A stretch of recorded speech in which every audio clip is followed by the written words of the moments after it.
Hey, what's up? My name is Chris Abbott, and in this video, we're going to be talking about how can I help my church grow coming up.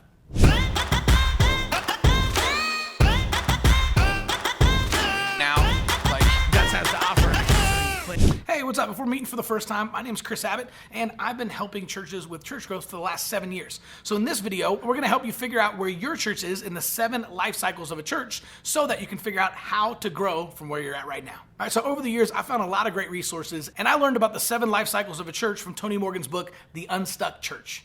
Okay, number 1, the launch phase. This happens at the beginning of a church plant or in rare circumstances during the early stages of a church relaunch. So during the launch phase, everything is new, right? Things are fun, huge vision, lots of new people, everything is new and exciting, and the momentum is contagious. You've got a new church with a new congregation, a new mission, fresh vision, and a lot of people are drawn to that. The human brain is wired for novelty, so we're naturally attracted to new things. And so a new church plant or a new relaunch is something that people are naturally interested in, and so you're going to bring a lot of people to you just to come check out the new church in town. During this phase, the leaders celebrate every single time a new person walks through the front door, but at the same time, they're constantly worried if people are actually going to show up at all. So it's new, it's exciting, it's fun, but there's also a constant worry of whether or not enough people are going to show up to church.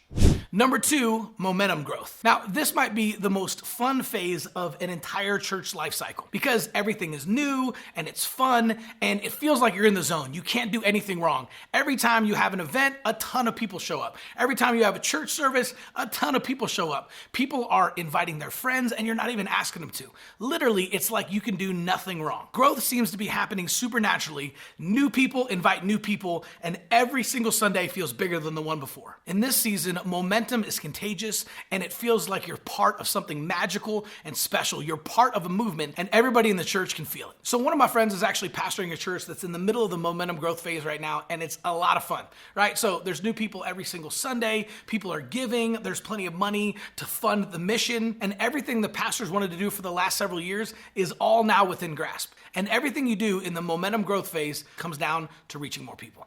Number 3, strategic growth. So as the church begins to grow, a new tension starts to arise. So you've got all these new people and people coming in, and all of a sudden you can't sustain that growth without developing new systems and structure. This causes many churches to enter into the strategic growth phase. In this phase, there's a shift from personalities to teams. It's now complemented by the awareness that the church needs systems and structures. So for a lot of churches, this is the first time they start to realize that it's not just about reaching more people and getting fresh faces in the door, but they also need to figure out systems for how to put those same people on a discipleship path. Then this phase is about moving people from where they are to where God wants them to be.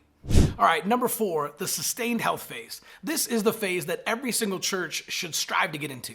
At this point, you've got systems and structures are in place. You've got new people every single week, but you also have a discipleship path. And so new people are coming in, people are getting saved, they're getting plugged into small groups, and people are getting discipled and lives are beginning to change. So at this phase, people are finding their life mission, they're discovering their purpose, and they're becoming part of something bigger than themselves. So you're still growing, although not as quickly as you were in the momentum phase, but you're achieving healthy, sustainable church growth, giving is going up, and discipleship is going up. You've now embraced both the tension between reaching more people and discipling the people that you have. So before I get to the last stages of the life cycle of a church, I want to hear from you. What stage is your church in? Put it in the comments below, and if you haven't heard it yet, stick around for the next 3 stages.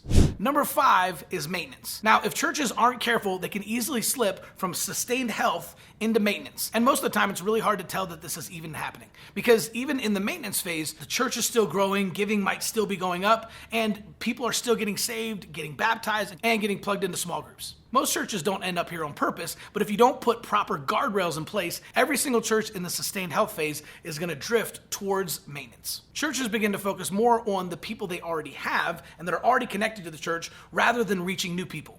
And this starts a slow decline towards phase 6. When methods begin to supersede mission, this can be a very dangerous place to be.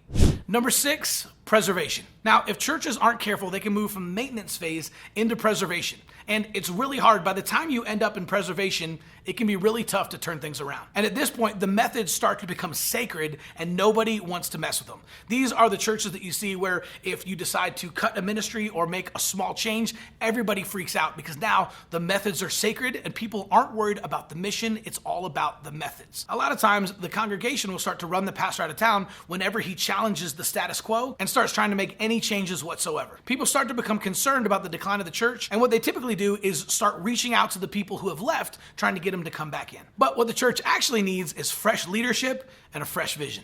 But the problem is that by the time churches have slipped into preservation mode, the strongest leaders and the strongest visionaries have either left the church or they've been run out by everybody else.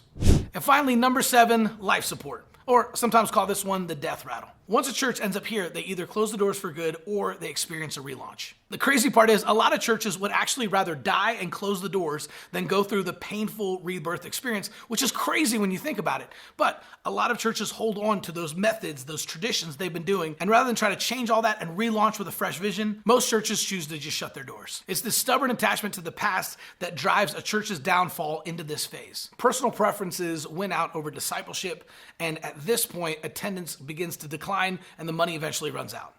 All right, so why talk about the 7 life cycles of the church? Well, it's really important to figure out which phase your church is in. Are you starting in the launch phase, maybe the momentum, the strategic growth, sustained health, or maybe you're on the backside of that and you're experiencing decline? If you're on the way up or if you're in sustained health, then you're able to put guardrails in place to guard against the downfall of slipping into the maintenance phase. And if you're in one of the stages of decline, there's always hope.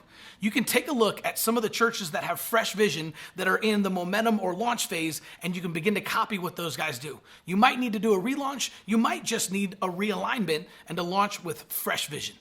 We've been able to reach out and help churches at every single stage. So if you're interested in learning more about how to work with us and get us to hold your hand and walk you through the process, simply click on the link below or go over to churchgrowthagency.com and check out the free video explaining a little bit more about how we can help your church.